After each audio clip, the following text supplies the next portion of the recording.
Alors l'esprit du coffret de septembre, eh bien c'est ce qu'on aime faire dans Chef d'œuvre, c'est des rapports prix plaisir géniaux d'abord, c'est des vins d'auteur et c'est parfois des surprises ou des découvertes.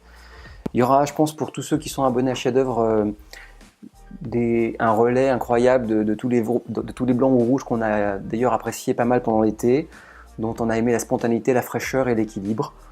Pour ce mois de septembre, j'aime bien moi le retour aux régions un petit peu classiques, la vallée du Rhône, la Bourgogne ou le Bordelais, parce que je trouve que c'est un peu à ce moment-là où il y a les foires au vin qu'on revient toujours à ses premiers amours, à ce qui fait bien sûr vibrer un peu les cœurs des passionnés, mais avec ici des lectures qui peuvent être surprenantes. Je pense par exemple au Bouzeron de chez Jadot, c'est une interprétation assez magistrale de ce que finalement la Légauté peut donner.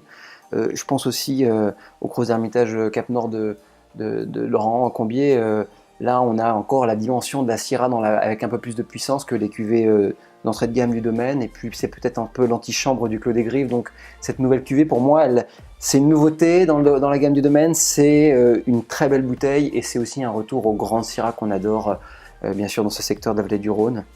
Donc voilà, c'est un peu ça le coffret de septembre. C'est un retour aux grandes régions, de la découverte, des fois de la surprise, et puis surtout beaucoup de bonheur et surtout des vins très avenants et faciles à boire. Le vin qui m'a le plus bluffé, là on l'a mis dans une petite chaussette pour que les gens découvrent vraiment à l'aveugle, mais c'est cette propriété de Stéphane de Renoncourt, le domaine de l'A, en 2014, qui pour moi écrit une nouvelle page dans ce que le grand vignoble bordelais peut proposer. C'est-à-dire qu'on s'affranchit un petit peu des merlots qui sont des fois un petit peu trop riches en rive droite. Et je voulais faire découvrir un petit peu cette interprétation de rive droite.